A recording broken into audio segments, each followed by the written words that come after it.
I was walking and I heard back-to-back shelling and I fell to the ground. I was unconscious for maybe 15 seconds. Then I heard the sound of screaming and yelling. I looked down on my leg to find it ripped open and bleeding. A lot of blood. This is what a young girl had to say after suffering from the Israel and Palestine conflict.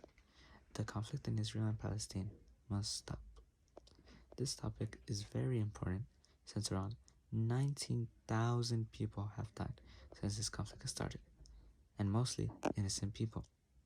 According to the Gaza Health Ministry, 18,787 people have died as a result of this conflict as of December 14th, 2023. And according to CNN, 41% of those casualties have been of children.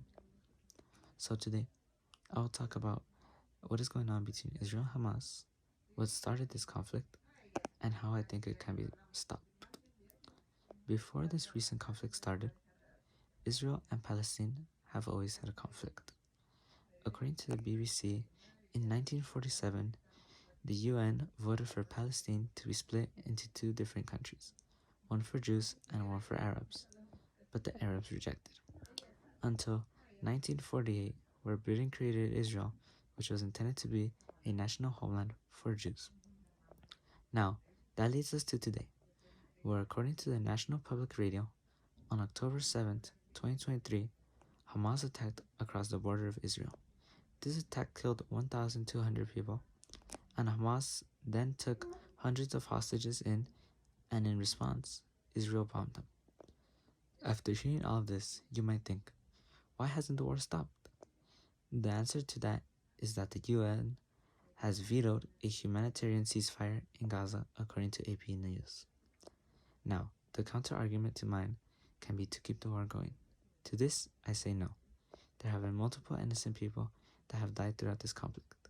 Many people have lost everything they had, and more specifically, children have been the most affected. For example, according to AP News, more children have been killed in over 3 weeks in Gaza than in all the world's conflicts combined in the past 3 years.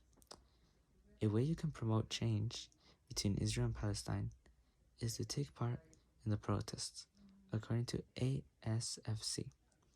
And according to Time, the only solution to the end of the war is to combine both Israel and Palestine into one country. But this has its problems. That is why the conflict has been going on for so long. So today, I have talked about the problem in Israel and Palestine, why it started, and a possible solution to the problem. At the end of the day, all war is bad, and you should never choose a side before you do your research. Thank you.